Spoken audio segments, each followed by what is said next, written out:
Hey, this is the Gang Breaks Kayfabe. I'm Cash with these three assholes, but they're my assholes.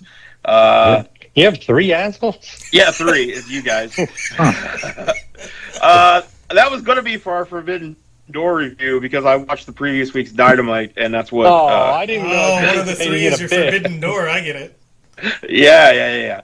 But we got Aaron Draven. We got Vance Desmond. He's no longer Tim Vance. He's Vance Desmond completely. And we got Jason Taylor over there in the brand new Gang Breaks Kayfabe Jason shirt.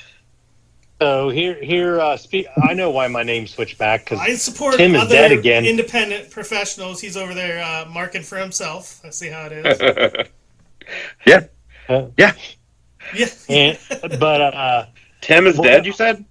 Yeah, because I'll go. I mean, we don't have a ton of viewers, and this will come out on. When's this come out? Friday? Friday-ish, yes. Normally. Okay, hypothetically. Well, I'm making a surprise return of the ring Saturday, so they're going to do the whole hide me in the building. People think I'm still hurt. We put out that it could be another couple months a while back. So. RSW. And who are you working?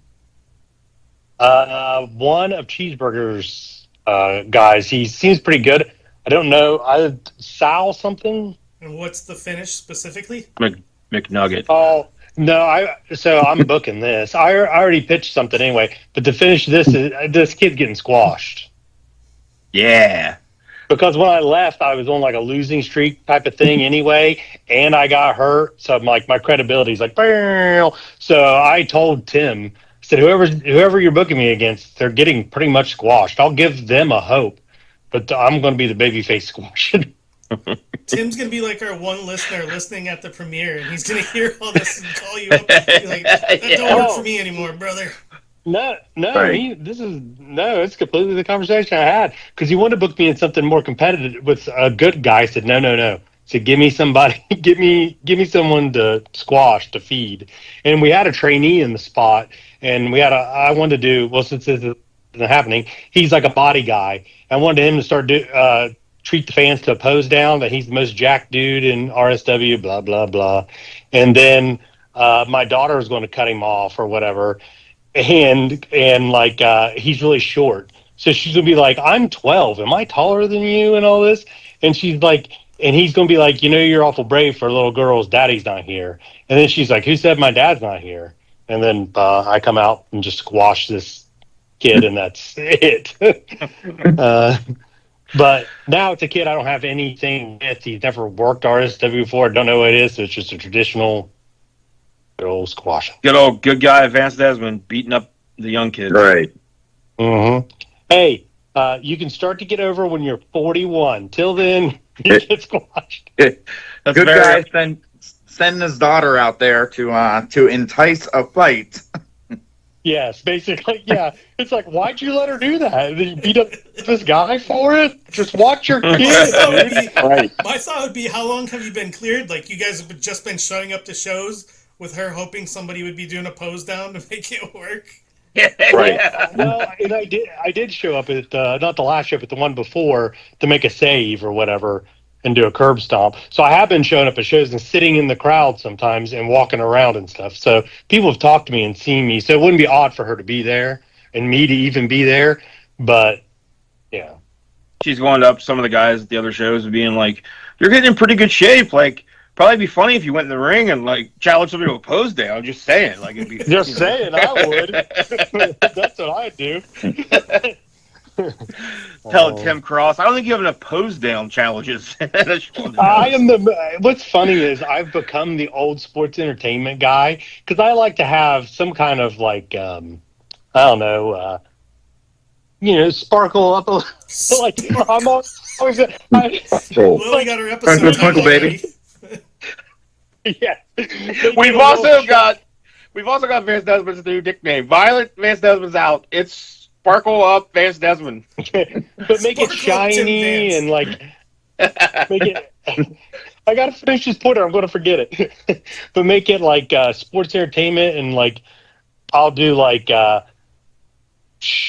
try to work a shoot or always complicated. Tim Cross has to be so annoyed at me because I'm like, hey, I know you having just this plain old match, but listen, I'm going to need 3 more guys to do this. I'm going to need a guy.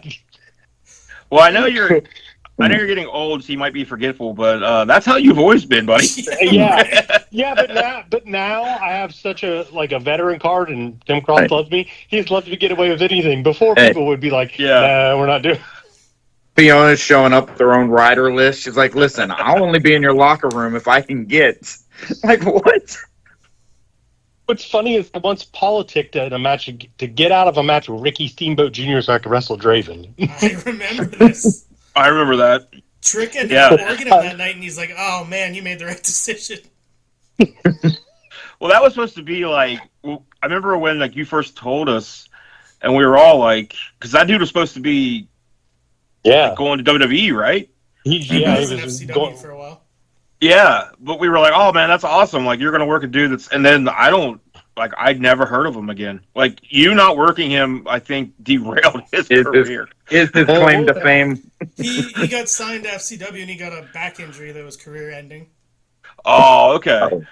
Is that karma for? Was it? No, it wasn't Russ. I was like, whenever Rick Rude, he was wrestling Sting, not Ricky Steamboat. I was thinking, is that some kind of weird? And hit the trap door. 2 or 3 shows before that one, I did work Steamboat Jr. He was pretty good. Like nothing to complain about in the match. So, but like also, I get your perspective. It's also nothing special either. I'd rather just have fun with my friends sometimes. Yeah, and plus it was like you, JD, and Flash in a triple threat, and I was like, oh, I really want to be in that. I think you especially did that a lot. Like you'd be like, I don't really want to work the guy you guys booked before. Like I would work my friend, and they're like, well, we've already got everything booked. Like yeah, but just change everything, like so I can work my friend. Speaking of booking stories, I remember fighting with Rocky for like days and days and days because I had the Money in the Bank gimmick at his thing, and he was having me cash in at the end of his match and jump off a cage and pin him, and I won the title. And he had Demolition come out to chase the new heel group out, and I was like, up to the minute that the show started, politicking like, no, you should let the heel stand strong. We don't need Demolition running out there. Let the heel stand strong. He's like, I run one show a year. His favorite team ever. That unhappy. He has a point. You're also trying to tell the guy that he shouldn't have his favorite team ever. Yeah. Right, good point. That'd be like Vance having Triple H on a show and be like, no, we don't need to see him anymore tonight. That'd be like us looking at an Inception show. Yeah, main event's supposed to end with Triple H standing tall, and you're like, Tim, come on, man. Like nobody cares about that guy standing tall at the end of the night. I run away from him. I would kick you. So we're good friends, but I would punch you right in the nose. We all saw those beach pictures of Triple H. I think Draven can take him right now. I still can't believe that the day I gave you the 2 highest compliments, Tim, you were like boating. You were in like the water or something and couldn't respond. I know, and it became a whole Facebook post. I was like, I saw it. I finally. I'm like, I'm telling this son of a bitch that he's in better shape than Arnold and Triple H now, and I'm getting nothing. I will start the checks headed to your house. This is the nicest thing I have ever said about you. All right, well, we have missed a lot of wrestling. We've missed talking about a lot of wrestling. How about we just haven't talked about a lot of wrestling. Yeah, we didn't really miss it. I don't know if we missed it so much, but Forbidden Door, AEW Forbidden Door has happened. WWE Clash in Paris. Ring of Honor's pay-per-view ended up getting put on YouTube, and it was pretty good. Dynamite last week was maybe the most entertaining 2 hours of wrestling TV I've seen in a long time. Like, it was awesome. I saw none of it. It was all, I couldn't believe 2 hours passed. Like, there was absolutely no fat on it at all. Like, there was nothing I would have taken out, added in. You And got some then fat marbleized in there. That's a mistake. That's what I was thinking. but then the Ring of Honor, Bandito and Hechicero had a banger. Tim, you're a big Bandito guy, aren't you? Yeah, I don't know why, but I love Bandito. Man, he's like he's firing all cylinders right now. You should check out the match with him and Hechicero if you haven't already. I meant to, because someone else mentioned it online too, and I was like, man, Cash mentioned that. I need to watch that, but it was Ring of Honor fantastic. pay-per-view? Yeah, Death Before Dishonor. Okay. Apparently so Tony Khan said that the network or whatever they were supposed to put it on, the streaming service gave him issues. Something was going on, so he said fuck it and put it on Ring of Honor's YouTube for free. So it joined like in progress, I think, for free. So I started watching it then. So the only thing so you can watch Paul Walter Hausen versus QT Marshall, which was shocking. Hauser. Did I say Hausen? I had Dan Hausen in mind. No, Paul Walter Hauser. Yeah, it was him and QT had a pretty decent match. Like I was shocked. And I politic talk. Someone mentioned they wanted to book Danhausen and his daughter versus me and my daughter. It was Gary, wasn't it? No, it's RCW. Oh, okay. And man, I try to get a hold of that dude. And if anyone has Danhausen contacts, get a hold of me because I message him every way I can. I went to people I know who know him, and I don't know if he got the message, or doesn't want to do it, or he's not getting any message. But did you send him any teeth? I will. I think you have to send him teeth. I think you have to pay him in teeth up front. I'm sure if you Google it, like it's probably a simple email like bookdanhausen@gmail.com or something like that. Like I said, all I had from the Revenge days are just the Facebook contacts, and I'm sure he doesn't accept new people. Shoot one. Well, I have heard rumors that isn't the WWE a little interested in him? Yeah. Over here. But of course, AEW tacked on injury time, which is one of the things I hate most about fucking the business practices today. What do you think he will like? Do you think he'll just be an NXT guy coming in, or what do you think they'll do with him? Probably just a NXT caricature. They'll make him change it just slightly, I think. New R-Truth. He'll do basically what R-Truth does. Wrestles every once in a while, shows up in a bunch of different segments and funny stuff. And I think they're looking for someone to take that role. I mean, they tried to get rid of Truth already once. They'll probably pass him off as Boogeyman's son and just have him do the clock thing and then start doing his own thing. They'll have him do stupid things where he's trying to join the Wyatt Six because he's spooky and things, and they'll just beat him up weekly. So it'll be R-Truth with Judgment Day, only Wyatt Six with Danhausen. There we go. I'd watch that. I'm not gonna lie. I love it. Well, so Forbidden Door, all three of you saw the whole thing, correct? My feed, for whatever reason, did not show Mercedes match. Like it died right at the end of the tag match beforehand, and then came in as she was celebrating. So I don't know what was going on with that, but yeah, I saw most of it. That was one of the very few matches I did see. I found it extremely difficult to watch it without paying for it, which I guess is the point. But man, I miss the days when it was easy to do that kind of thing. Speaking of not paying for wrestling, Stephanie McMahon. Yeah, my new hero. Doing what I did that Drake yelled at me for. Telling people to get a VPN? Right. Yeah. Our sponsor today is a VPN. If you're having issues, that's the game we need to get in. Yeah. I saw that. I was shocked.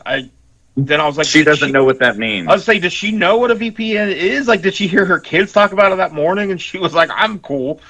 No, it's because she runs a podcast, and VPNs advertise on every podcast. So I'm sure she's had to look at it recently. Yeah, we got these sponsors or whatever, maybe, and so she's maybe just now becoming familiar with it and realized, and then just set it on TV. Be my guess. Well, I wonder if there's any way the WWE has gotten VPN like sponsors, like they're getting some kind of VPN money? Maybe. Because I'm sure they're like, that's going to take some Now, of our business. How can we work out a deal to get? how true it is or not, something I read said that if you're trying to watch a live event through Netflix and you have a VPN on, it gives a pop-up of must turn this VPN off to proceed or something like that. Which I mean, isn't that completely the whole reason behind having one is that it doesn't know you're using it? I don't know how it could do that because a VPN it's really hard to detect. Period. I mean, that's the whole point. That's the point. So right. I don't know. I saw that somewhere, but I don't even remember where I saw it at. So who knows? I think it was the Onion maybe reported it. Yeah. I don't. Yeah, Jason. The White House? Did the White House say it? That might be why. Yeah. Heyo. But all right. So Forbidden Door highlights for you guys. I saw Mercedes, Persephone, Alex Windsor, and Mozilla, MJF versus Hangman, and then the lights out unsanctioned match is all I got to see. I thought it was pretty underwhelming, to be honest. There were no standout 5-star matches like they normally have. The main event just kind of felt like the same old shit because it's just war games. It's just the anarchy in the arena. It's the same thing. The Derby bump at the end of it was dope, but other than that, kind of underwhelming, to be honest. Solid, but not spectacular. Wardlow coming back was kind of cool, but you think they'll do the exact same thing they always do with him? Yes. I don't get his role. He's stuck in a group where he's 8 guys deep with 2 other giant monster body guys. Right. So I don't really get sticking him in there, but also he looked like he gained a lot of weight. He is an American Gladiator now. You know what they feed those boys. His face and eyes were so puffy. He got a lot of water on him. Maybe that's why he's just wearing the suits right now. Mm-hmm. I agree with Omega. And it could have just been the day that it was, but I just felt like the show went on forever. Like the Hangman MJF match, I'm like, just finish it. And yeah, there was that wonky, whatever the hell that screw up was with the ref at the end where he counted 3, but then we got a Briscoe coming down to the ring, but he doesn't actually even get there. And then the ref passes out on the pin. Like, none of that made sense, but it just felt like, all right, we've now tried to go for the buckshot lariat 6 different times in this match.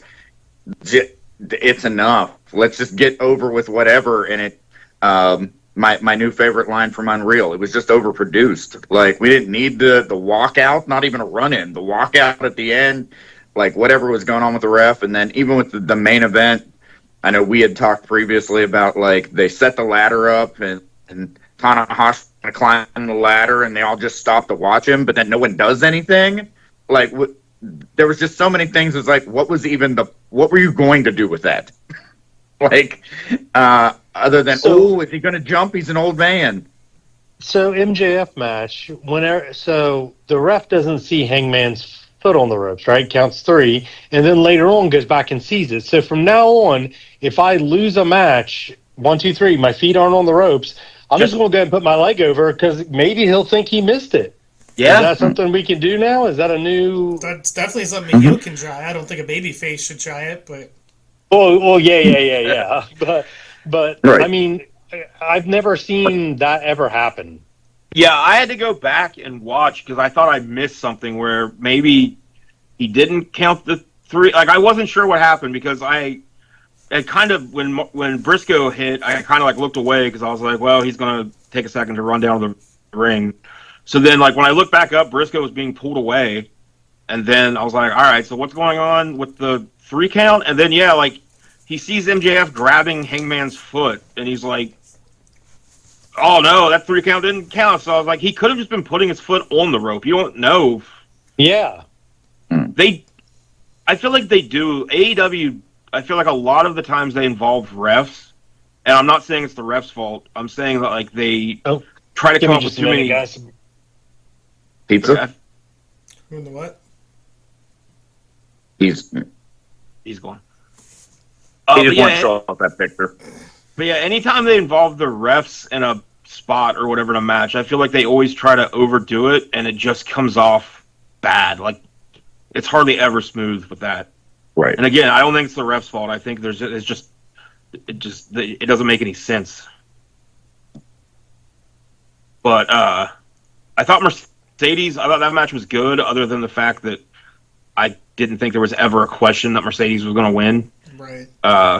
Right. And then I do have to wonder if she only won that last match the night or the weekend or 2 nights before, just so she could have an even number of belts on each side of her being carried by the people, and then come out with the one. Like, I feel like a whole booking decision was made on an entrance.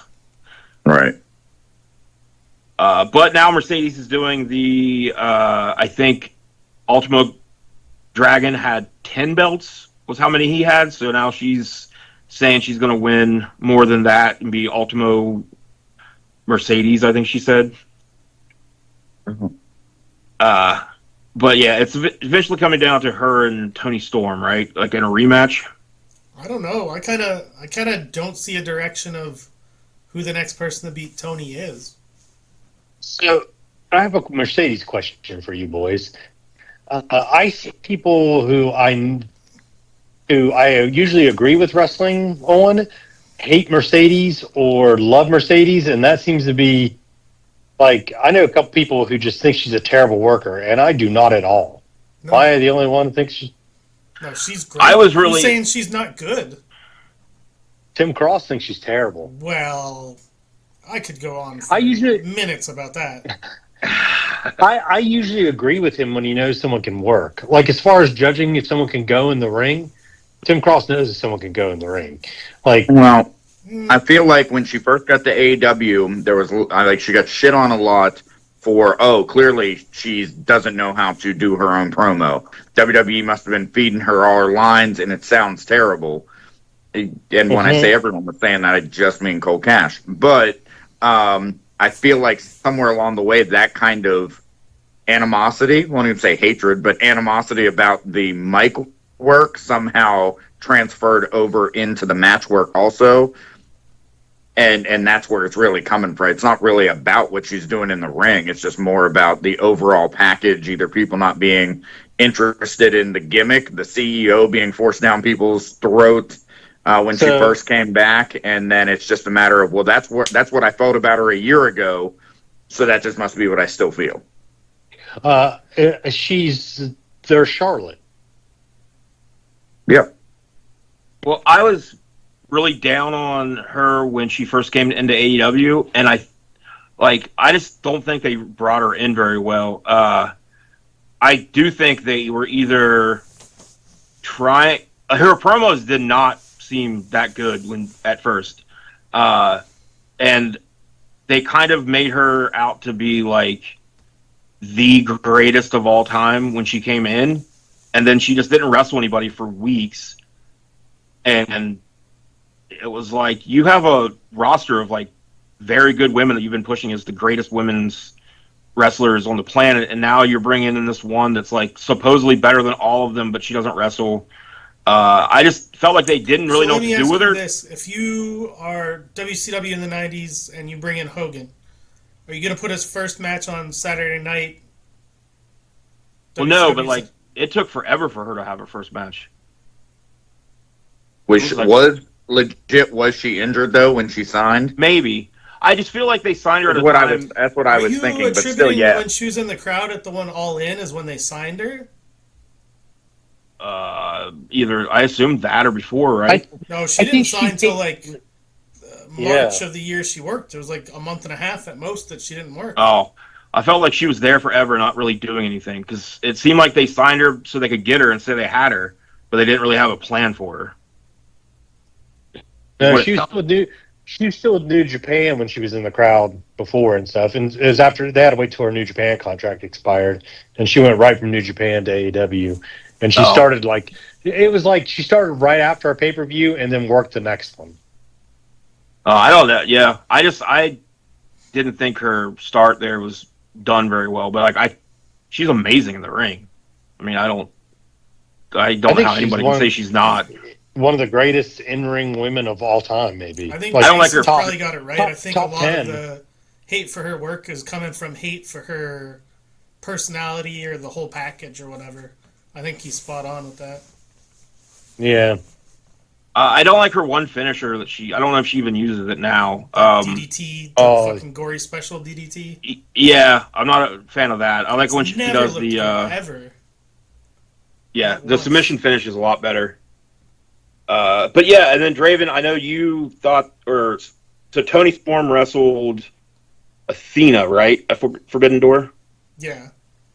How was that match? I kind of thought it didn't live up to what I thought it was going to be, but maybe that's me projecting. I don't know. I'm kind of done with the Tony Storm gimmick. She's wearing thin on me, so I'd like to see somebody beat her, and I wasn't very happy that Athena lost.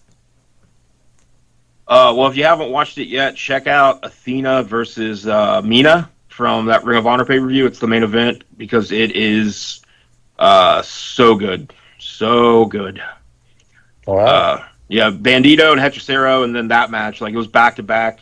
I'm going to watch that as soon as we get done here. So, I thought they were both probably 10, close to 10 out of 10s. Like, they were so good. first of all, I thought how you rate wrestling. 5 out of 5. 5 stars. God. All right. They were what out of how? There's some stuff in the Hechicero Bandito match that is, like, they do a spot where Hechicero, like, Bandito's going for, like, a sunset flip to the floor, and Hechicero catches him, and he ends up, like, wriggling around and bringing him up to where his legs are, like, on his shoulders, and then he just jumps off and helicopters Bandito, and they both just kind of go crashing to the ground, like, on top of each other. It's, like, just a ridiculously dangerous spot, and I was like, why did you guys do that? I love spots like that where I'm like, that's what they meant to do. there's absolutely no landing that's good for that. Like, yeah, it's not possible. Like you thought you were told this spot. Someone pitched this to the other person, and they went, "Yeah, that sounds good." Yeah. Well, give me just a second because I'm going to try to find Meltzer's Forbidden Door rankings or ratings. There's been many times I've went to pitch a mega stuff that I'm just like, ooh, and I'll even do that. I go, oh man, I don't know. I got this idea. I feel like with him though, it's like usually he always takes it. Like, that's not dangerous enough. Actually. Let's see here. And then you square off the top onto a ladder bridge onto chairs. Yeah. And that hurt him more than it hurt me, so I was right in my assessment. All right. What did the actual show start with? Copeland and Cage versus Luchasaurus and Kip? Yep. Okay. Or not Luchasaurus, Killswitch, as he still is called for some reason. So Meltzer gave that match 3.5 stars. Not too far off, but... So, yeah, I'm only going to argue if it's more than half a star. And I with Nick breaking his leg, I guess legit, right? McLean broke his leg, so that's why Killswitch is even in. Assuming they didn't know he had already it happened. Like, I feel like the match ended up getting shaken up because what we really wanted to see was Christian in there against his son, not against his dinosaur baby. Well, man, I don't know if you say it that way. I mean, and more if there was than their promotion. And if the match would have ended any way other than Sabian taking the fall, like, that makes no sense. Like, clearly that's who he was in the match. So 3 stars. Well, up next was Kyle Fletcher defending the AWA or the AEW TNT Championship against the AWA. Oh, man. The AWA belt. Forbidden Door. We're bringing back old titles. That is AEW. God damn. TNT Championship against Hiromu Takahashi, and Meltzer gave it 4.5 stars. That's a little high. That's high. Too high. Yeah, because I really like Takahashi, and when we were discussing come up with a match for, thank you. When we were talking about everyone come up with a match, he was one of the guys I started looking at his stuff again to come up with a match just for everyone to watch that you might not have seen. And yeah, I was oh, okay. It was just another match. Like, I didn't feel like there was anything great or special in it. Well, So all right. screw you, Meltzer. Well, then we got Mercedes versus Persephone versus where did it go? Persephone. Bozilla Big fan. versus Alex Windsor for the AEW TBS Championship. Yeah, Tim became a big fan of Persephone. I think we all did. He's the AAA Jada Parker. Yeah, I saw someone posted pictures of them next to each other, and I was like, yeah, I get this. Meltzer gave that match 3.25, which just give it a 3 or a 3.5. Yeah. Like, what's this 0.25 shit? I did a 0.15 once, so I won't say anything. Then the match that I wanted to watch, but I know that I saw Draven. I assume this is the match Draven was talking about. When I read in the group chat where he put, "This isn't my kind of match. I hate this," or something like that. So I'm assuming that was Zack Sabre Jr. versus Nigel. Okay. I don't like any of this, and I wouldn't have booked this ending. And the only thing I hated worse than the idea of the match was the ending. I think is what he said, something along those lines. Okay. Are you guys slandering me over here? What slandering? Just trying to get your quote right, sir. I guessed that the Zack Sabre Jr. versus Nigel match was the one that in the group chat you said that you don't like anything about this or something like that. This isn't your style of match. It's not for me. It's not for me. I wanted to see it. It was one of the matches I love Nigel. So I'm into that, okay. But I still didn't like it. It was okay. And again, I liked it, but I just felt the match went on too long. Like, cut 5 minutes of it. It could have only been a 7-minute match. Cut 5 minutes of it for what it was. I'm fine with all the technical reversals, but the 1-2 flip, 1-2, like, it just got a little too long in places for the ending. Well, Meltzer was a fan. It's the highest rated match on the show. Ever. At 4.5. Whoa. Really? Way too high. Yeah. Way high. I don't know. I wouldn't give it that high, but it might, going through this, it still might be my highest rated on the card, because the other stuff, I'm sorry. It's the second highest rated. Oh. The tag match is the highest rated. Speaking of the tag match, we got the Hurt Syndicate defending the AEW World Tag Team Championships against versus FTR versus Brodito, Brody King and Bandito, which is an awesome team. I'm pretty sure. How long do you want me to rant on this one? Me and Cash in our younger days would love to have been Bandito and Brody. Yes. That's us, man. Yeah. So, do you want me to start with how I think it's really fucking stupid to mash two guys together that are singles guys and then put the tag titles on them? Because you should protect tag team wrestling and the teamwork. Especially when one of them already has a singles belt. And that was going to be my second thing. Fucking make Ring of Honor go away or something. There's too many goddamn titles. You're taking their main champion. Why does he have to be your tag team champion of your other brand? Like, it makes no sense. Don't do it. Well, I will not slander anything involving Brody King. So, but so Brodito, they won the tag championships. What do you guys think? Well, first, Meltzer gave this one a 4-star rating. High. That's high, yeah. I heard the match was a bit of a cluster too. So, and then it didn't have a very what was like. Was there just a straight up 3 count? And they had to ignore it. Like, I know there was something. Well, it was a 3 count, and the ref stopped counting for some reason for like a pause, and then he counted the final pin, which is really Someone was like, there was like, it felt like someone was supposed to do a breakup of some sort, and it just never happened. Like, maybe they went home a little early and the ref wasn't in on the loop or something. So he was thinking it was going to get broke up and they were just going home. So, like, I get mad if indie refs do that because just count it as a shoot, brother. If I don't kick out, it's on me. That's why I tell every single ref ever, why on TV are these refs not doing that? The performers that's their job. Your job, give me cues if you want and tell me what's going on backstage, but just count 3, man. Yeah. All right. Have the boys in the back with a plan already. Hey, listen, if anyone happens to hit 3 and you're not supposed to, here's our go-to storyline of here's why, whoever, I guess, they don't have a general manager, but someone's going to come out. That never hardly happens, ever. Like, dudes not get kicking out when they're supposed to. Like, Omega, how many times, maybe one hand in your career, you've been on shows where dudes didn't kick out?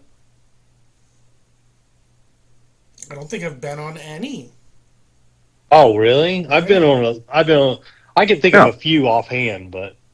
Well, I said it doesn't happen often. You have one go-to storyline of, okay, if they don't kick out, no matter what the match is, this is what we're going to go with.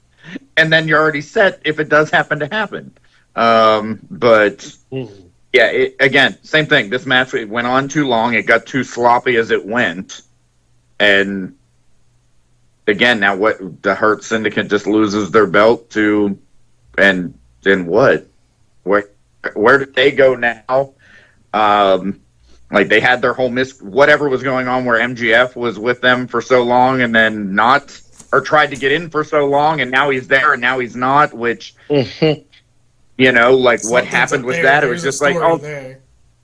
Right. Yeah. So then you guys lose the belt the next week. Is that some sort of backstage punishment of, we spent weeks going through this and you didn't like it, so we changed the storyline for you. So guess what? You ain't got the belts no more. Yeah, man, that's a hot take right there. Well, let's get more into that hot take here in just a minute. Let's sell some T-shirts, just like the one Jason's wearing. Except with my face on it. But you can get more than that. Check it out now. Oh, this T-shirt is gross, but what do I do? It's all I got. That's the only shirt you've got? I might have a solution for you then. If you go to ProWrestlingTees.com and you search for Aaron Draven, which I think you guys can all see right there on the screen how to spell it, you can find official Gang Breaks Kayfabe T-shirts. That's right. Jason, can you believe it? I can't, but what I can believe is you can get your official shirt of either all of us, or you can choose which one of us you like the best and get just our shirt. Fine. Breaks Kayfabe, full logo on a pink shirt, or pick. Do you prefer Vance, Jason, Cash, or Omega? And get a yellow shirt. Oh, I wish he wasn't doing that. That's so Let's get him a long sleeve shirt. So the only thing you guys didn't mention. But Draven, how do they find those shirts again? They are $19.99 each, no matter what design you pick. ProWrestlingTees.com/wrestlers-t-shirts/Aaron Draven. Super easy to remember. Definitely not going to be on the screen here because you're going to be able to remember it without me even putting a graphic up.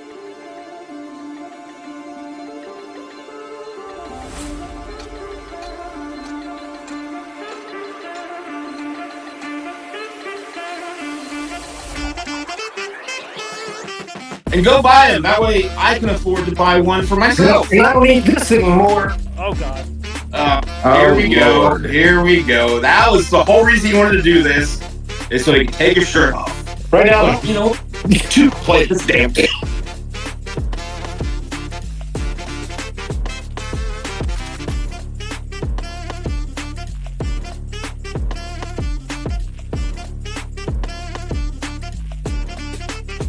But, so Jason, when we left, you had a hot take about the Hurt business or Hurt Syndicate. Oh, you're sued. Too late. the hurt people. So yeah, there were a lot of rumors going around that apparently somebody Bobby Lashley refused to job to FTR or something, or MVP was hard to work with. I don't know. There was a lot going on.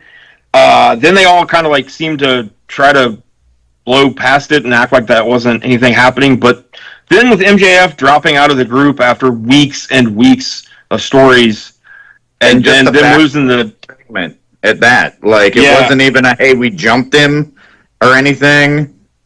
It just seemed weird. It does seem like something went on. So, do you think they're on the way out, or what do you think is going on? I don't think they're on their way out. I just think that Tony was like, all right, so if you don't want to do this, then here's how it works here. Then we're just not doing it. But if he's the only mind having anything to do with booking. I mean, they could still get the belts back next week, but it just seems weird timing for all that, and just the storylines just doesn't make any real sense to book the three-way, and I don't really feel like there's a feud brewing between FTR and Brodino. Burrito. Brodito. Burrito. He's Burly Man. He's Bandito. It's not like, oh, you know what? Hurts them to get. We like what you're doing, but these two, like, the fans are just clamoring for them, and this is where the money's at. So we're gonna push you to the side for now. We'll get you back around, But I don't feel that way either. Well, I would like to see this if maybe they go singles from here, because I would love to see Shelton in more matches. Like, he's had some really good matches in AEW, so he seems so huge. He looks like Brock Lesnar. Yeah, he's a giant against most guys in AEW. But so, like I said, Meltzer gave that one 4 stars, and then Okada and Swerve for the Unified Championship, which I don't know if anybody still knows what it is. That one got 4.25 stars. I heard it was just fine. It was okay. That's what I heard. I've seen both of them in better. Like, I'd say 375 would be more reasonable. Yeah, like that. Again, just nothing that stuck out that made me go, "Oh, I need to go back to watch that one spot," or like, "Oh, yeah." Well, then Toni Storm versus Athena for the Women's World Championship got 3.75 stars. Hangman Adam Page versus MJF for the AEW Men's World Championship got 4.75 stars. Almost 5. Pretty close to that. So I'm assuming he's just saying that the finish took off the 0.25 for him. I'd still only say 4.25, maybe 4.5. I could be convinced 4.5. I would say 4.5 if I was going to give it a rating. It was one of the only matches I saw and I thought was really good. But then the main event, the unsanctioned lights out, whatever all they said, Team AEW versus Death Riders. Meltzer gave this 5 stars, which way high. Is insane to me. That's ridiculous, yeah. I mean, it was exactly what you'd expect at this point from those kind of matches. But like, I thought the Gummy Bears spot was fine. Like, it was fun, but like in that kind of match, I thought it was the way that they, like, if they would have just done it to where the Bucks dumped those out and were like, oh, they fucked us, and then like, got nailed with something, that would have been a fine spot. But them like eating them and joking with them, I thought was a bit much for that kind of match. Will Ospreay randomly picking them up off the apron like 10 minutes later and eating one?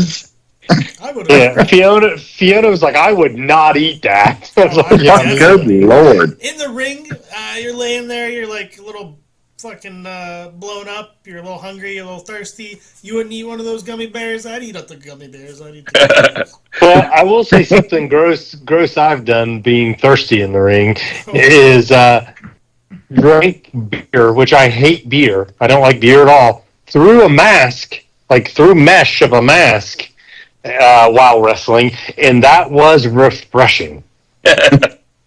Was that the one against me? No, I don't. As that. Well, I didn't do much of it with you because I just wanted to have a really good match, even no matter what I was gimmick-wise. But then I went real heavy on the gimmick.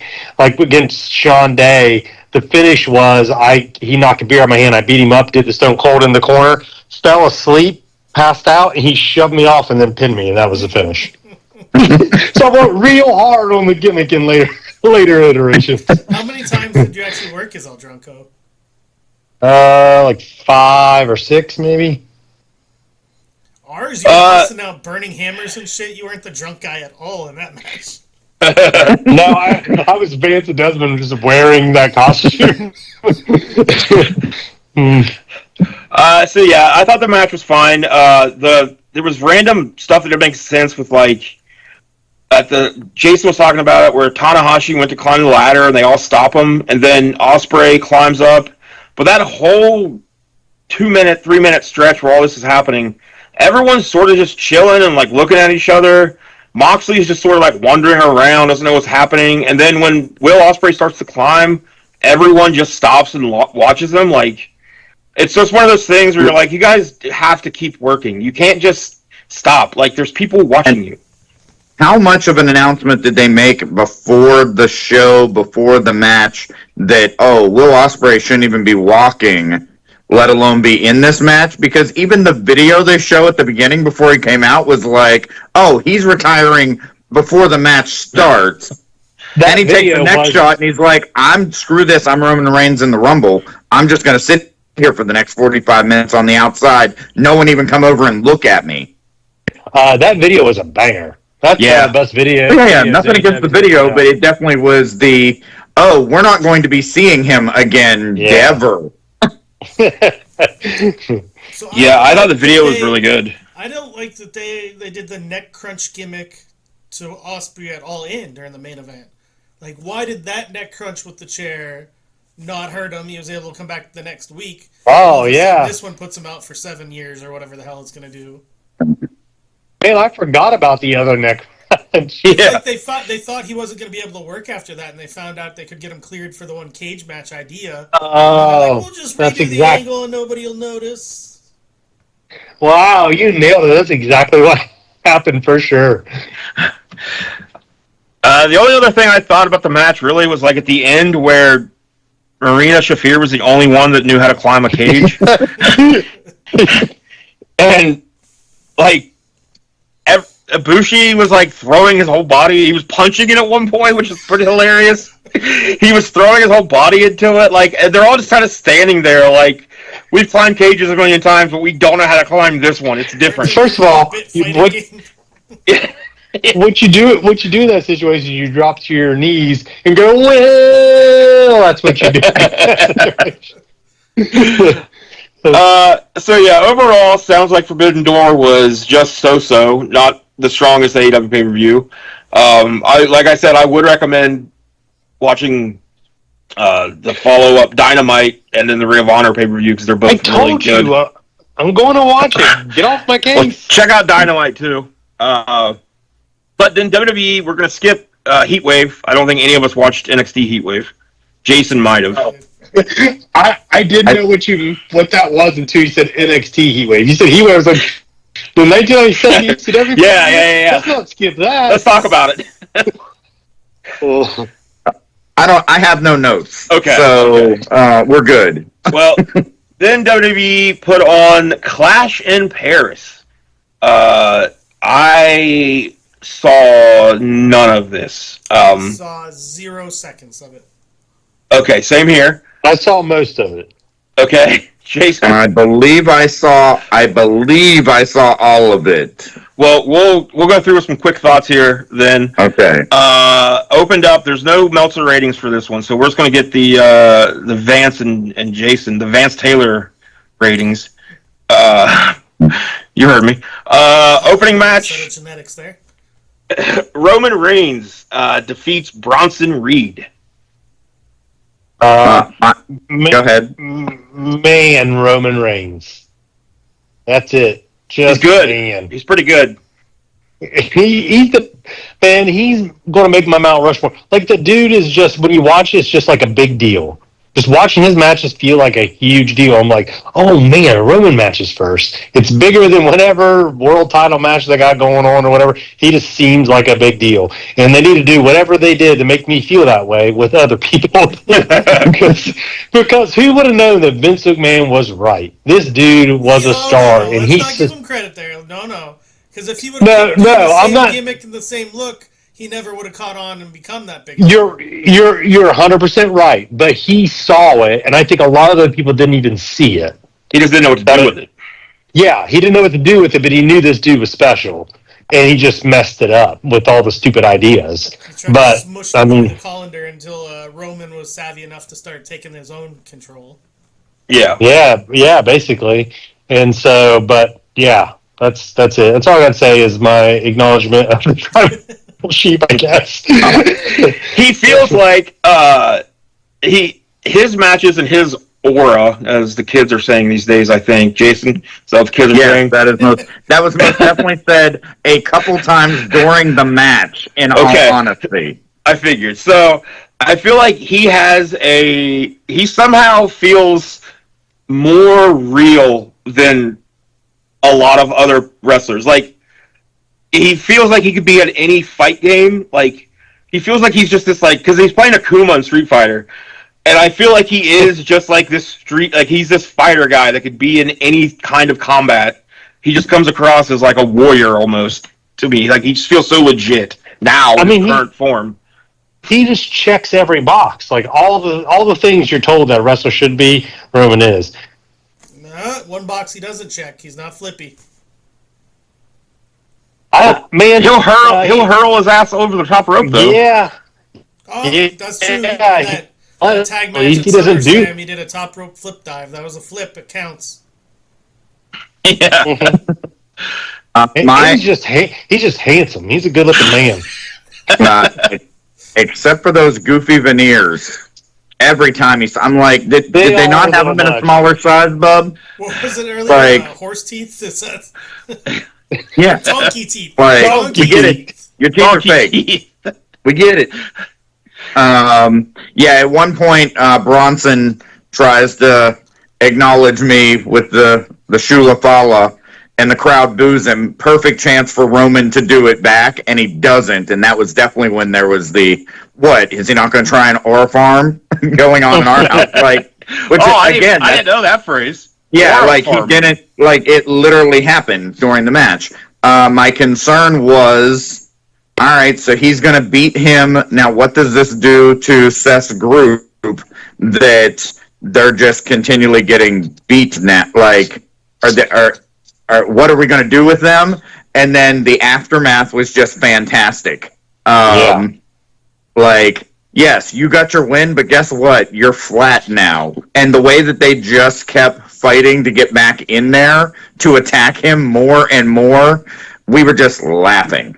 Like, it was like John Wick level violence without the headshots. Just of, that man is dead, but you run to this corner, so I can run to that corner, and I'm gonna dive off on him again while they're fighting against you. Now you go to the other side. Like, it was just crazy in the aftermath. So now we know why he's not going to be around for the movie, so he can go film. So Braun Breaker, that spear, man, he almost broke his freaking leg doing it on the table. He landed his hip right on the edge of that table, and then he was like... And then he just sat there. Yeah, he sat there, and you can see he was like, God, this hurts like a mother. I'm like, yeah, dude, you need to calm yourself down.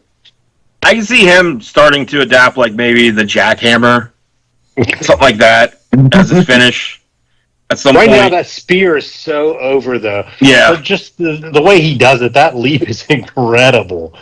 And for him to be dangerous, forget the jackhammer, go straight to the Steiner screwdriver. That'd be amazing. I did see... Drop him. I saw a clip of when Scott did it to a jobber on Raw, and he looks out at Macho Man, and he's like, Macho Man, Randy Savage, this is for you. And then he just fucking kills the guy, and Macho Man's like, oh, yeah. Like, they're celebrating the death of that man. I remember the first time I saw that movie was in, like, Revenge World Tour or whatever. I'd never seen it before. Like, I watched him driving, and I was like, oh, my God, what? Dude. That is crazy. Yeah, it was ridiculous. A minute there, I was trying to use that as a finisher on the Indies. I ain't taking a lot of that stuff to you, but no. I did it like 5, 6, 7 times. Up next for the tag team titles, the Wyatt Six defeated the Street Profits. So all this match was just teasing that the Street Profits are going to turn on each other, and I guess good on Montez Ford, but sorry about the other guy. Because, I mean, that's what's going to happen. Wait a second. You brought up tag team and one of them being like successful, the other not. I want to pitch that we change that nobody is Like, you're no longer the Marty Jannetty of the team. So Marty Jannetty was successful outside of the Rockers. He won the Intercontinental title. He had another tag team. He went to WCW. It should be named the Anvil of the team, not the Jannetty of the team. Okay, well, I'm not against the Anvil of the team because that fits really well, like just all around. But also, this is not going to be a Mario Jannetty appraisal show where like we're not going to build up Mario Jannetty. Yes, it will. Do not underrate that. I beat him. Yeah, Vance Desmond beat him, and if Vance Desmond beats you, you're nothing in wrestling. You lost to Marty Jannetty? Oh, my God. Rocky and Marty Jannetty versus me and Sean Blaze. And they were. Oh, okay. Jannetty did the rocker dropper as Rocky hit the Canadian Destroyer on me. Then they both came off with the double top rope punch. Jesus. And Rocky dislocated. Jesus. You took the pin, too? What's that? You took the pin? I'm assuming? Blaze did because I was the champ at the time. All right, well, good. Yeah, so you didn't really lose to Marty Jannetty. Right. True story. Blaze did. when me and JD teamed, he always would volunteer to be the Marty Jannetty. He's like, no, I like what he's doing now. So yeah, well, and that makes sense. He was like, he said, did you see the way that guy dives through windows? I want to be a stuntman now. Yeah. Mm-hmm. It's like he didn't dive, did he? He was thrown. And look, he's doing that kind of stuff, and then I'm still in the stupid ring. So with a bunch of kids. Shout out to JD. Apparently, episode 1 of Peacemaker season 2. Yeah. Is that what you said? Yeah. It's violent. We should have. He fights a chick in a bar. She rips his pants off. It's a whole thing. Hey, JD wrote the theme.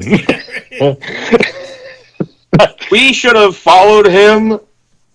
Like, we should have just dug in and let him drag us along. Dude, he spent hours trying to talk me into it. Same. You dumb bastard. Dumb bastards. I have a child. I can't. JD, I could have fallen on things. What is wrong with you? Next to Draven, I probably fell on more things than Vance did. They make time. Good money, too. Good money, man. Yeah. All right. Well, before I get too depressed. Okay.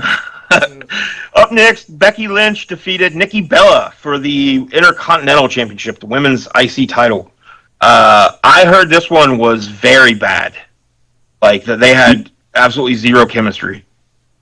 Yeah. It was terrible. If you just can see the one box that's online where, and I don't know who's to blame technically, because I really feel like Becky is too far away from the corner, and Nikki, Bella, whichever, is jumping, backwards out of the corner to hit her with a spin kick or whatever she's doing, and so she's just assuming she's going to be in the right spot, and clearly Becky was too far away.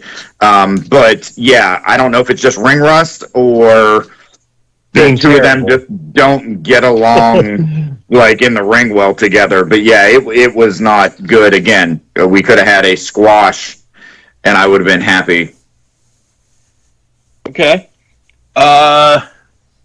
Next, in a good old-fashioned Donnybrook match, Rusev defeated Sheamus by submission. If I had $1, so we were watching, at this point we had family over who only watch wrestling like when they're in town, and it always is a pay-per-view weekend, so they always have random questions. If I would have had to answer one more time why there was a bar at the ringside corner, because I feel like everyone who walked into the room said the same thing. Why is there a bar? Oh, it's an old-fashioned Donnybrook What? So why is there a bar that I don't know? They keep saying it's old-fashioned. I don't know if there's ever been one before.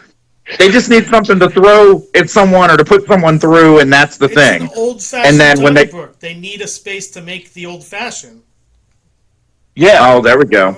Well, they had the cases of booze, which they go, I don't know if there's whiskey in this or wine, was what the announcer said when they climb up on the stack of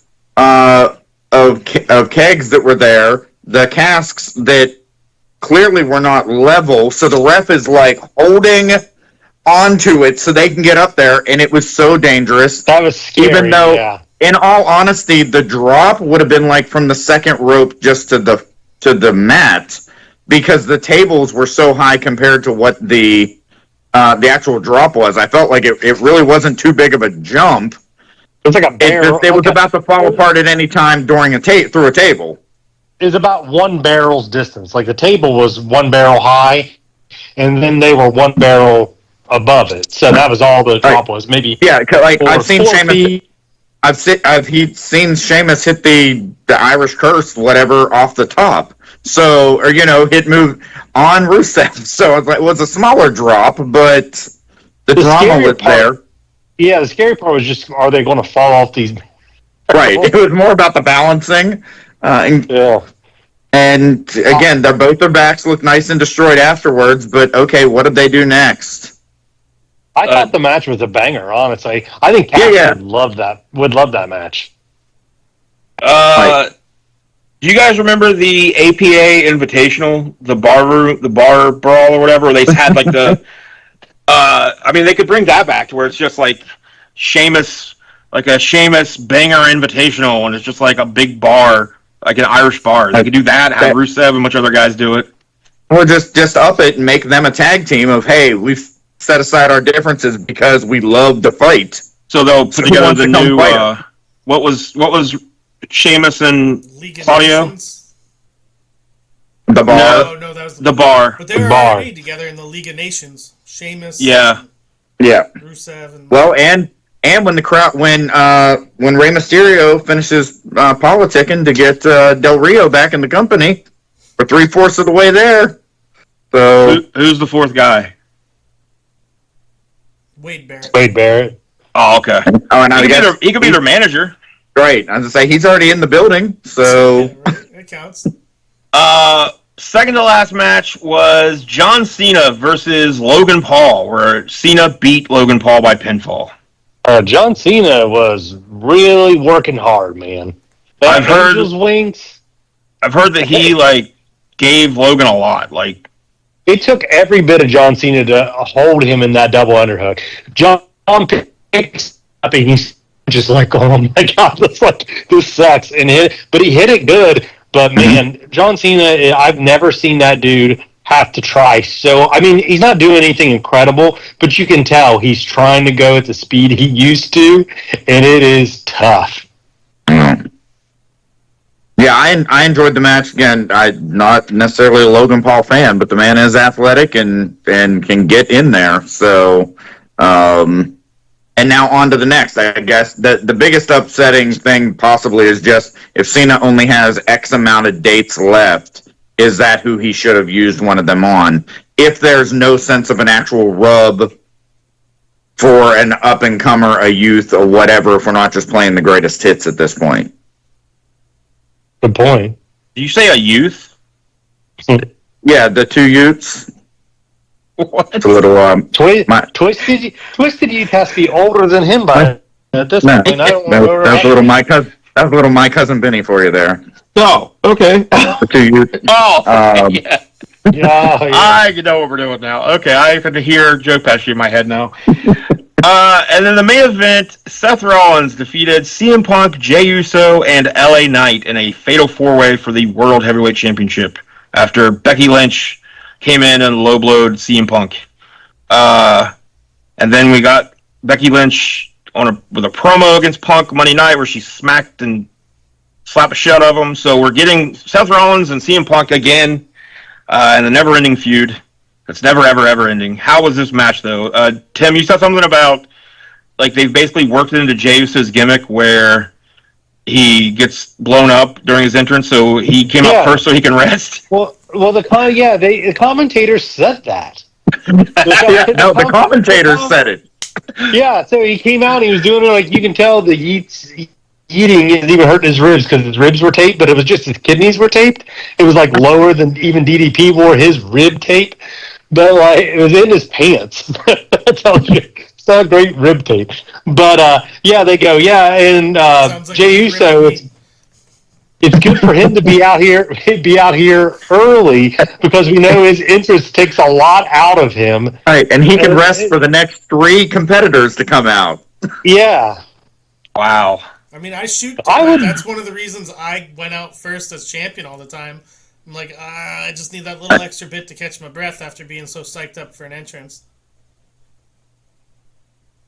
I mean, I guess if nothing else, they're beating us to the punch about saying it. They're like, now that that's one of the main storylines I feel like to come out of Unreal is Triple H just flat out calling him out on not having good cardio.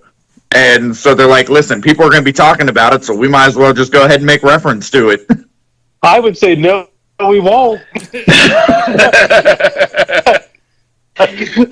We aren't doing that. Just release me.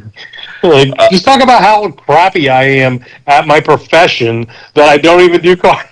Well, I mean, if you're, I guess if you're Jey Uso, though, you're probably like, oh, well, if they know and they're so cool with, like, putting the belt on me, putting me main events, like, I'm just going to keep doing what I'm doing then.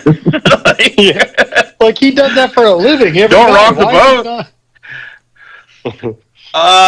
Well, up next for WWE is WrestlePalooza, September 20th, which is in direct competition with AEW. So everybody's up in arms. Of course, we've talked about the counter programming and how we get that it's a good business move. I don't like that they have the WrestlePalooza name and they didn't keep the look of it. That bugs me for some reason because I like the name WrestlePalooza. Oh, no. Especially for like their first. Ever. I like it for their first ESPN show thing because it just gives like a broad appeal to me, I think. But it just sounds like something that should be on the Ocho. Hey, this is going to be on ESPN, but this is on the Ocho. Yeah, I don't know. Not even ESPNU or ESPN3 or something. Like, but I don't want 50 years removed from the 60s. That's where Palooza came from, right? That's where the fucking first concerts with 60 years ago, 65 years ago, something like that. Why are we using such an outdated term? I know ECW, but like Lollapalooza is still a thing, so I mean, I'm sure that's what ECW stole it from at the time.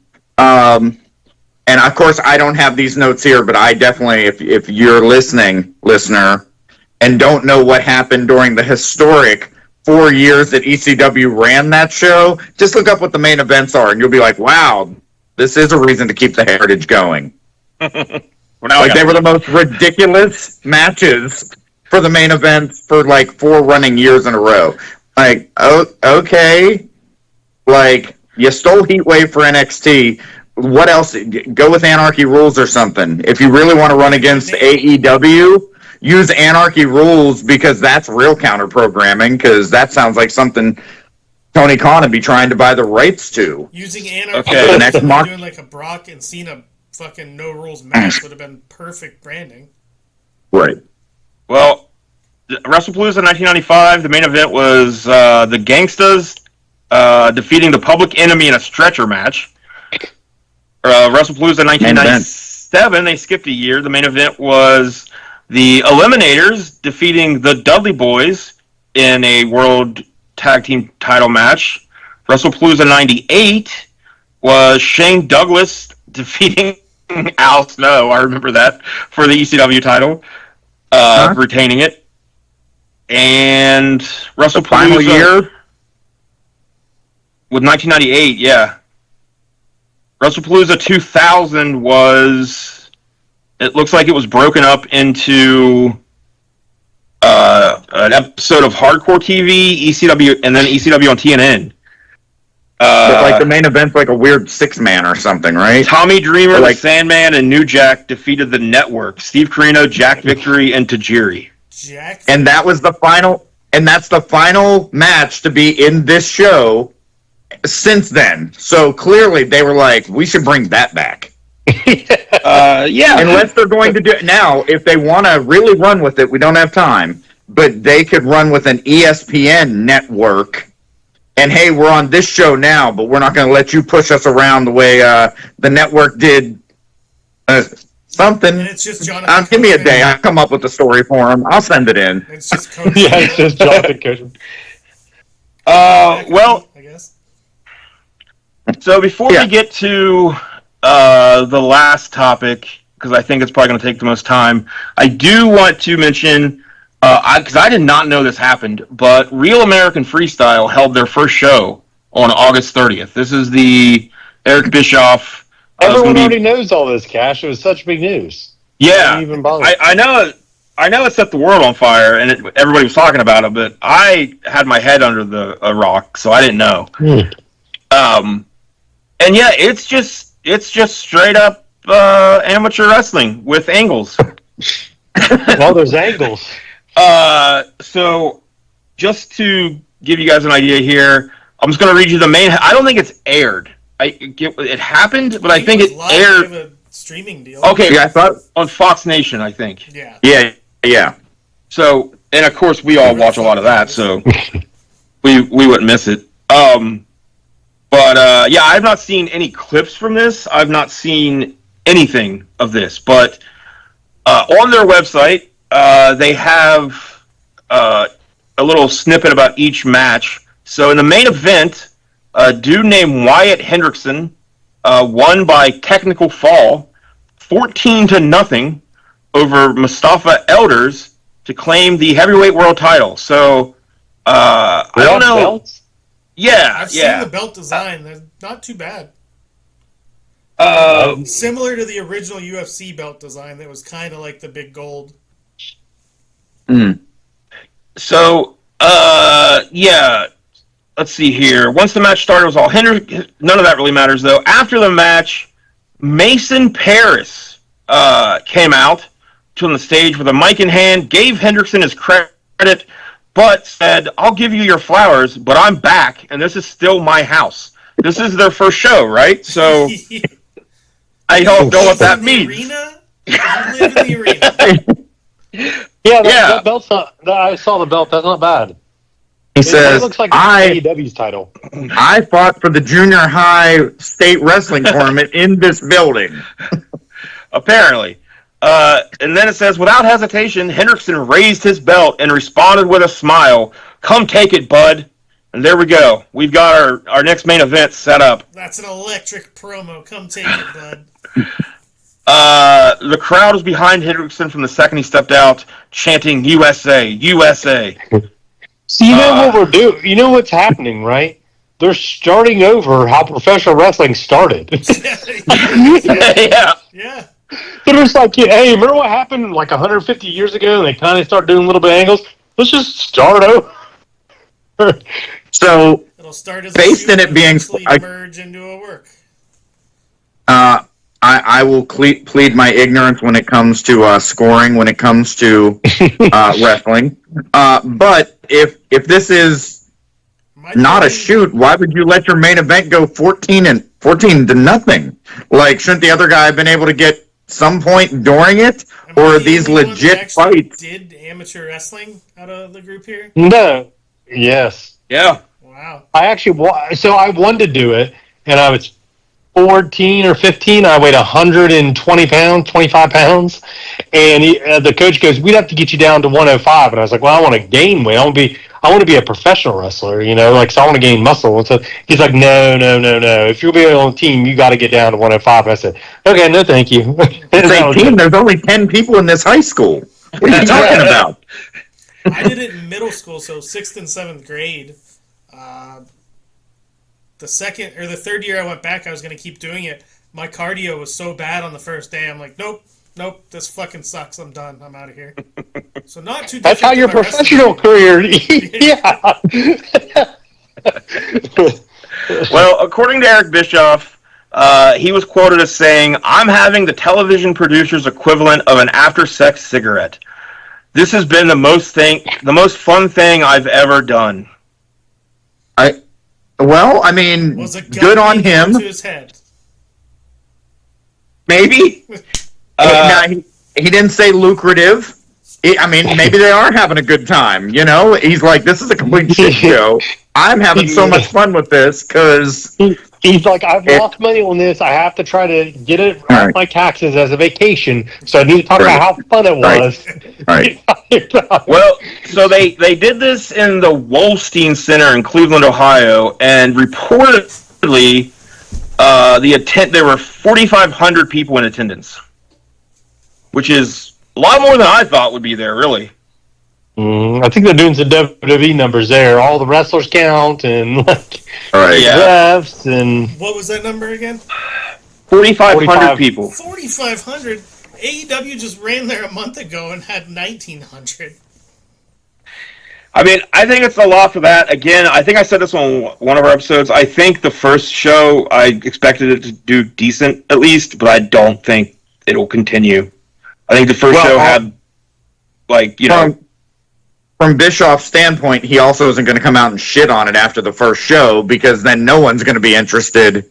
Like, oh, he said this is a lot of fun? Well, maybe we'll check it out next time since it's just on Fox Nation. Yeah, but is it very telling that he had no compliments about the product at all, just that he was having fun? He couldn't say... We're also we're the most media coverage it's received. Yeah, he wasn't like, this is the most fulfilling and like the best quality thing I've ever done, nothing like that. Just, I had a lot of fun. Yeah, that's what I tell a guy when we have a bad match. It's all right. It was still fun. It wasn't good, but it was fun. But he comes from a martial arts background, so he also doesn't understand how wrestling works, and so he's just like, this was supposed to be Hogan's part in the whole thing. I don't know. Well, speaking of people that don't understand how wrestling works, we're going to get into our last topic of the day of this episode, but stick around and find out what that's going to be, because we'll be right back. Does your cat make too much noise? Did you invent kit mittens to get it under control? Well, this would be the best place to advertise. The Gang Breaks Kayfabe podcast is actively looking for new sponsors. If you're interested, shoot us an email at thegangbreakskayfabe@gmail.com. Reach a wider audience. Support a bunch of idiots.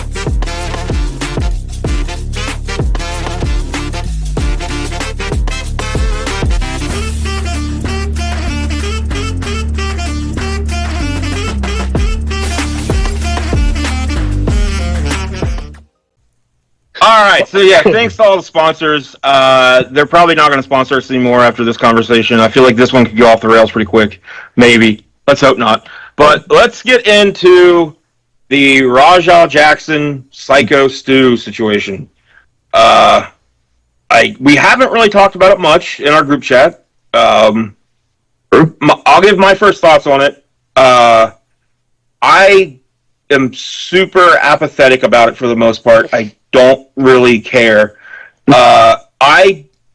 I saw that it was a WWE ID promotion at the time, I guess it's not now, they pulled it. But before I saw that, I assumed this was like a mud show. It looked awful. Then I found out it's Rikishi's fed, right? Yeah.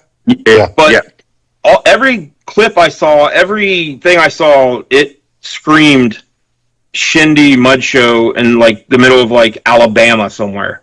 So at first I was like, I really don't care that this happened. Like my main thing is, this is why I think indie wrestling should be, and this is going to be probably very offensive to some people and cause a stir, but I think indie wrestling in some form should be regulated. I don't know how, but this is the kind of shit that happens when you just don't pay attention and you don't really keep a tight grip on things. Somebody that doesn't know what they're doing can get in the ring and absolutely do damage to someone that puts them in a hospital. So I just think it was the fault of the promotion, the people in charge. I think a lot of people made a lot of bad choices, and I don't think he should have ever been in the ring to begin with. That's my basic thoughts on the whole thing. But as everybody else was like in an outcry over it and like wanting people put in jail, I wasn't quite that angry. I was.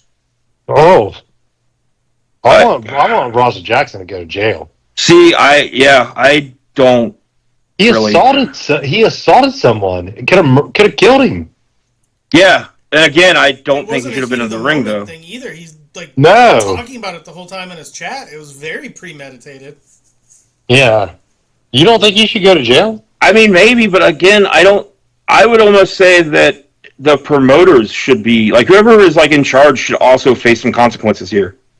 Like, why are You're you absolving him of any like wrongdoing Well, here. I think if there's legal things for him, then if that's fine. If you want to put him in jail, like that's fine too. I'm not going to argue either way, really. But I think that the people in charge should also be held responsible for letting him in the ring without making sure everybody knew what was going on. Whether it's a worker or a non-worker, say you're in the back and you get told, all right, we're going to do this thing. He's going to come out there and just pop you once you're down, blah, blah, blah. And he gets in there and it's 20 fucking shoot punches, knocking you unconscious and almost killing you. Don't you think that person should face consequences for taking liberties with you? Even if they are a non-wrestler. No.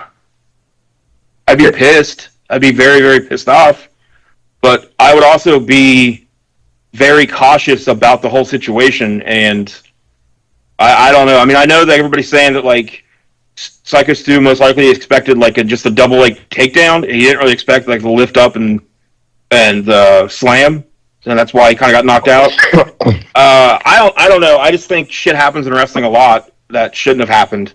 And I don't think that's fair to chalk it up to shit happens because he's letting his chat tell him to go beat the shit out of him. His dad's fucking messaging him that he looks gay. Like, that's the term Rampage Jackson's using.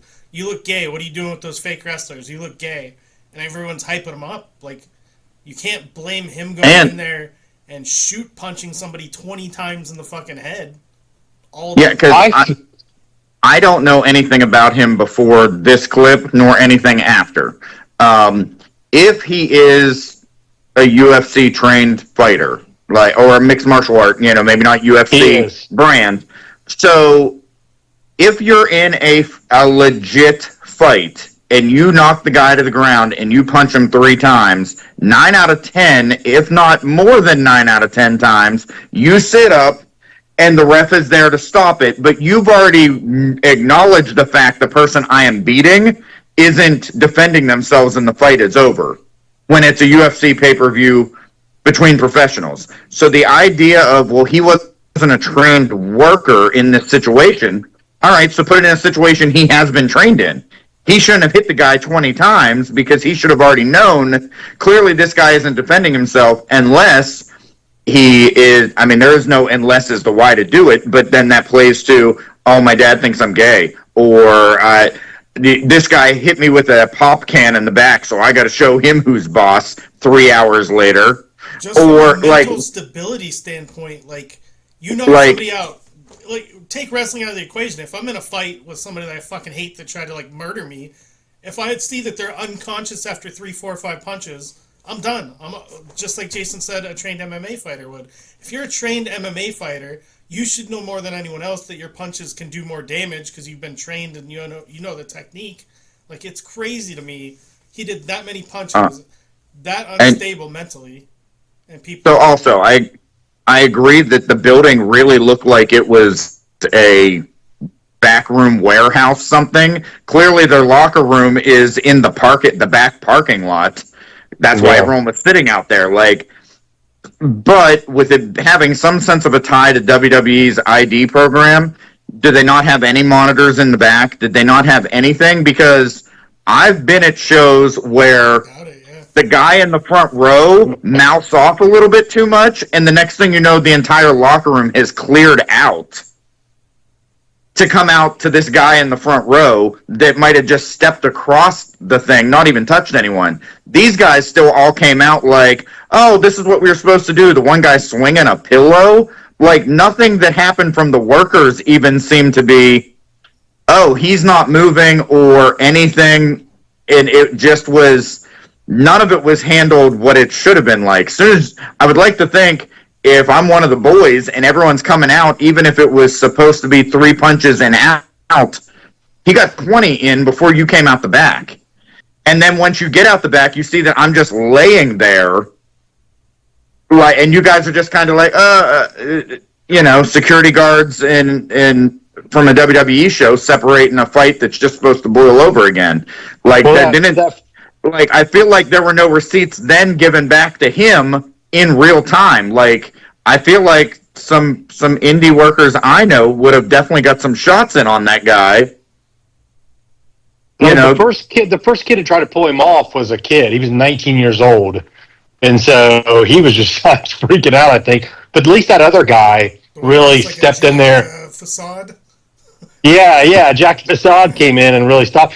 And what's funny is I heard Cornette talk about this situation, and he put over Doug is his name because they're like, find out that guy's name, and it's like Doug. He's like, well, Doug there. He says probably not. He says there's not a worker in that locker room except for maybe Doug.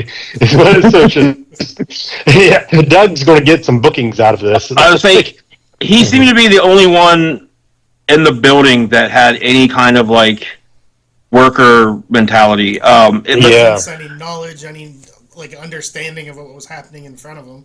But even he, for like there's a video, there's footage where like it shows the Raja in the ring and he's landing the punches, and then even that dude is like kind of just standing and watching it for a second, like trying to figure out what's going on. So I don't know if he didn't realize it was it was a shoot at that point. But he is the only one that really did anything. And like, yeah, if Raja Jackson goes to prison for this, then yeah, like that's good. I'm fine with that. Did you see what happened to the dude who hyped up Raja, the worker in the back, that cowboy guy? He lost the shoot job? Yeah. Shoot job, and said he can't get booked anywhere anymore. I don't understand how you can lose your shoot job. I don't know what his job was. All I saw was the headline. But I don't know how you could possibly lose your job over that. Like, you're not the one that beat the man. Like, I can't go to work tomorrow and fire someone and just be like... He's on video, basically, like, guiding this guy into an attempted murder. So then once there's a legal press, like, if the law's involved, then that's different. What does a company need, like, if the video's public and he's starting to get recognized for working at that place, then it's starting to be a detriment to that place. Why would they have to wait for a legal proceeding to play out? He's already bringing harm onto that business if they're calling and asking about him.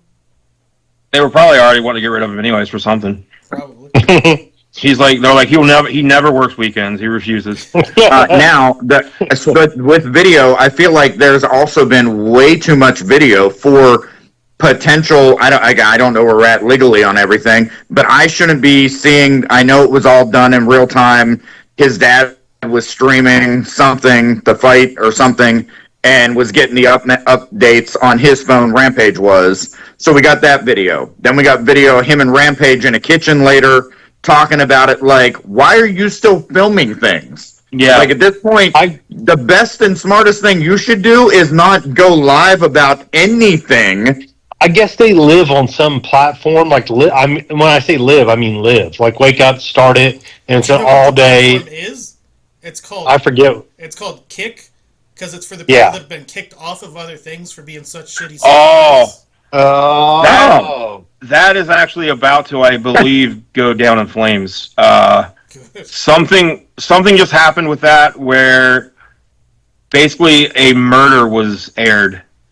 Is it this? I mean, no, right? That's what we're talking about. It's apparently this channel where these two guys, they like invited a homeless. I think the story. I don't know if he was homeless or just down on his luck. Allegedly, right now, allegedly, right. These two guys. Know that any of this actually happened. Go ahead. Allegedly, these two guys invited this other guy who was not like he didn't seem physically or mentally well, but he was living with them, and during their Kick or whatever it's called streams, they would like just throw things at him and like hit him with things and all this stuff. Well, then on one of the latest ones, they beat him. Like they just kept doing stuff. Like they did stuff to him so bad that he died, and it was all on. Like it all ran live, like it as it happened. But like that. So maybe that's what the gimmick of this whole thing really is how close can we get to film manslaughter? Well, so apparently, like that. That whoever owns that and all that stuff, like they're in a lot of illegal shit now. Like it's so that might be going away. I think like whatever happens to Raja, I think he deserves. Like, I mean, I'm fine with whatever happens to him, but I don't think there's enough people talking about just how poorly that was all handled. He never should have been in that position without somebody else. Like, I would have had somebody with him. Cash, what you're saying basically is who it was. A kid took a gun and used it. Who was the responsible adult to let the gun out? And it was Rikishi. He did it for The Rock. Like our shows when we ran Inception, we were using all dudes that we knew very well and like we're friends with or not, or we trained, but we still kept a extremely tight leash on those shows. Like I don't know. I've been in the position where this could have happened to me. Yeah, like because a promoter didn't do it. Because I always work. No, I'm saying I always work the. Seems like because I was like a heel, almost always I would work the football coach, the restaurant owner, I worked so many just random business dudes. Okay, well, good. Well, that speaks to this though. So, how many times did this happen? If you've been in a similar position where you've gone up against legit tough guys from other sports worlds that have been brought in that aren't smartened up to the business, that haven't been properly trained to work, but just know how to we were there punches. We were there for Pat McAfee, who was a college football player. He's a kicker, but still he could, if he really wanted to fight, he probably, and he was, 19 years old or whatever he was, and that went well, you know what I mean? We had no issues there, and I'm sure I feel like people are keeping a closer eye on it for different reasons than they did for Raja. So do you think, though, that, like, the circumstances would have changed if, say, Pat McAfee was on that show at the time, he was 19, and in the back, somebody, not specifically hit him with a can or whatever, but did whoever he was going to be working with made him mad, pissed him off? Do you not think that like somebody on the show would have been a little bit more like watching, like making sure, like made sure the situation was good? Yeah, for sure.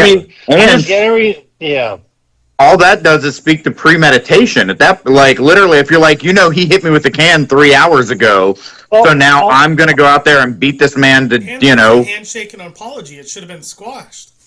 Right. That's true, too. Also, here's the thing. As a promotion, what else is going on bigger than that moment? Because that kick stream has more viewers than whatever you're filming this show for. Yeah. So that should be what you be focused on anyway.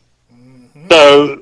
So just as a promoter, just for business purposes, this should have been your big focus at that moment. And then following questions are, so as far as the WWE ID program goes, just basically if you're a Hall of Famer then and you're running a company, we're going to make your company one? Or I think that's a legit...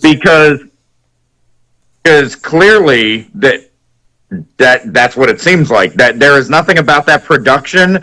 Again, we don't really have any of the workers in ring to see what anyone else really looked like as far as the match went. But if that's the only highlight we're getting, then you must not have had the talent either. So why is your name attached to this at all with whatever funding that is? The family. So we blame Roman. So as I was saying, like earlier, like I didn't realize it was I didn't realize it was Rikishi's promotion at the time, so I assumed it was like some mud show shindy thing. Once I found out it was Rikishi's, like, what the hell was Rikishi doing? Like, he's been in the business for so long. He wasn't even there. I think just his money mark partner was there. I don't think Rikishi was present. Yeah, it just seems like it's just a bad situation all the way around. I mean, I've heard that Psycho Stu guy's doing good now. There was a ton of money raised for him. Mr. Beast may or may not have paid his hospital bills. We don't know. So yeah, I mean, there's been a lot of support for him, which is good. I do like that the Doug guy. I saw him on a podcast after this, and he was very like no nonsense. He was talking about what a piece of shit the cowboy guy was. He didn't try to play the middle. Oh, he's a good guy. He made a mistake. The company man. No, it seemed like that promotion was probably like. It doesn't seem like there was anything good in that promotion. Like it was right. It was right for something like this to happen. Yeah, exactly. Like nobody seems really like each other or get along. So yeah, I think if this was going to happen anywhere, Rajah Jackson found the right spot to make it happen.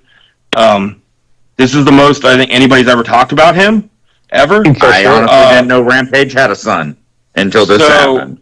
If he doesn't go to prison, I'm assuming God knows what reality show will end up coming out and what we'll get from all of this. But I'm sure somehow if he doesn't go to prison, he will get paid because of all this in one way or the other. AEW will bring him in. And no. WWE would bring him in way quicker. But yeah, I mean, if it was me, I would I don't know who you would get. Say you're booking back in the days when you had a Meng or somebody. I would book this dude and just put my whoever I know can fuck him up, and I would just let that happen. I guess that's just old school wrestling mentality, though, where I'm I don't think he'd be stupid enough at this point to step foot at another wrestling show. I don't know if it got him some attention. I'm assuming he's pretty attention starved if he broadcasts his day 24/7. Right. That would be exhausting. No, thank you. His dad said it's his main source of income. He was worried he's going to get kicked off of there. He said that's his main source of income. I'm like, really? Kicked off Kick. Didn't there used to be a Kick? It was kind of like a WhatsApp or whatever. Yeah, where there's one of those. It's a texting app. That's KIK. This thing's KICK. Okay. Yeah, I had never heard of it until this happened, and then I heard about the murder thing. Yeah, I'd never heard about it. So real quick, who in modern wrestling today is the modern Ming? Do you think the guy you'd put in there? Chad Gable.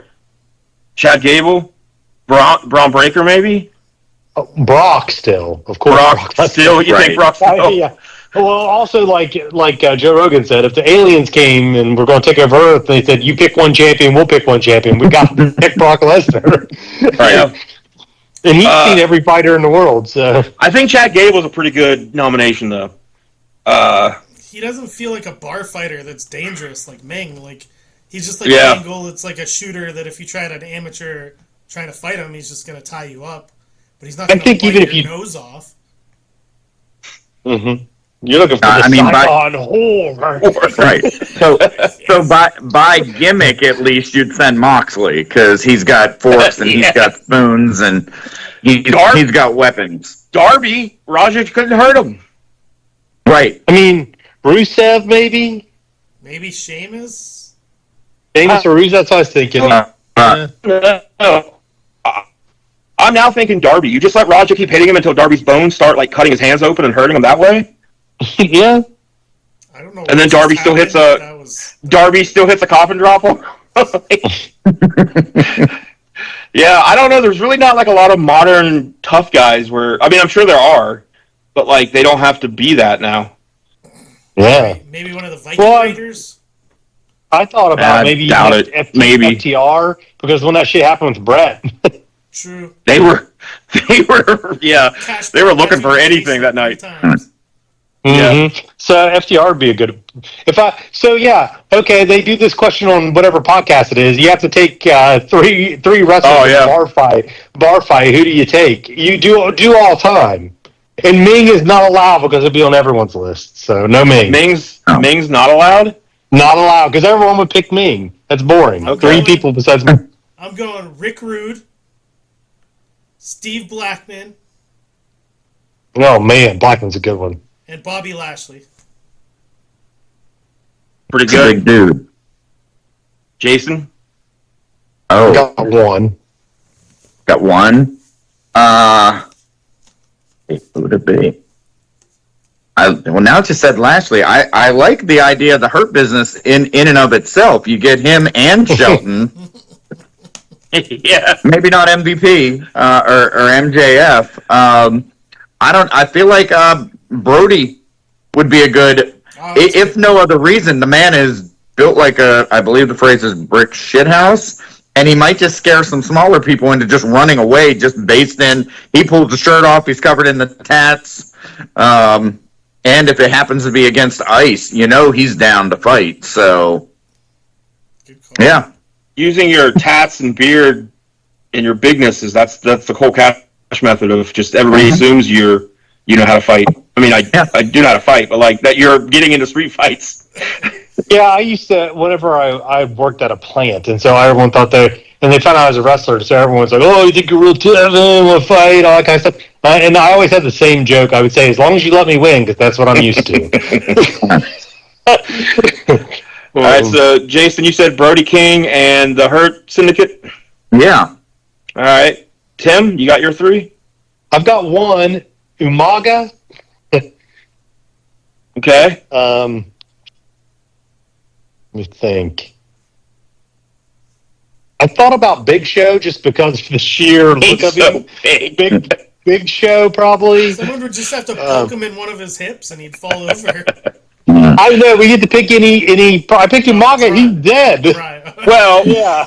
with Big Show, you have to be careful he doesn't join the other side. Yeah, why are you crying, Big Show?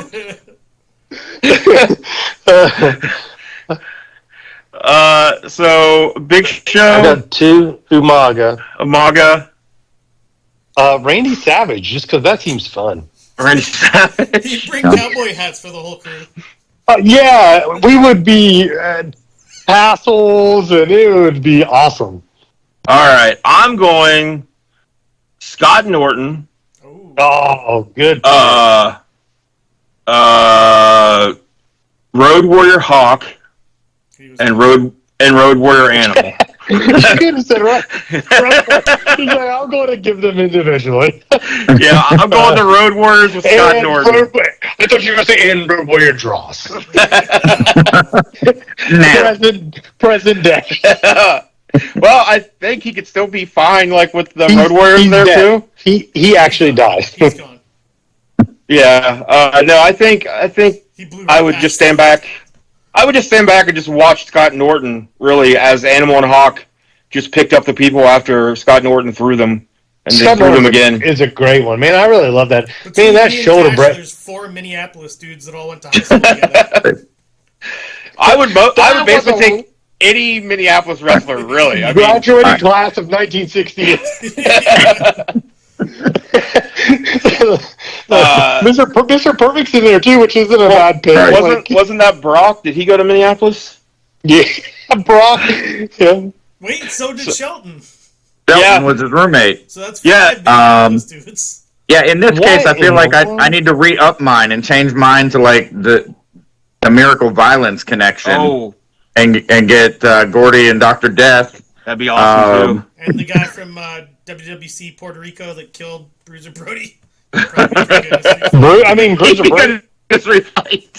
Bruiser Brody's a good one, though. I mean, his track record's not good. He's lost the only one I really heard about. Right. But... Take Onita. Like, listen, I want a guy. Oh, my God. Oh, my head. That's the most disrespectful thing I've ever heard in my life. It hurts. Oh, Papa Bear, it hurts. Cash oh my God, he's ever heard in his life. You're right. You're right though. Okay, all right. We've got to end there. Yeah, wow. Bruiser Brody's great. Now we end the podcast. Jeez. Well, we hope none of you take us in your street fight because we're just gonna giggle a lot. Yeah. I'm too damn old to be fighting now. I wheeze too fucking much. It better be a quick fight because I'm gonna get annoyed and just done with it real quick. But yeah, so that's the episode. Let us know in the comments who you take in your 3 bar fight companions. If you like horror content, you can check out Beyond the Holler. Self-promotion here. It said Beyond the Hole with 2 L's when you were just lost. That's how I read it. I'm like, what is he promoting right now? Beyond the Hole.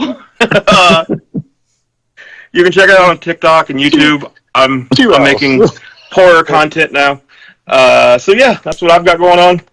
Vance Desmond's returning to the ring soon as he broke the news here. Yeah, we spoiled it. It's gonna get changed when Tim hears it. Nah, it'll be day.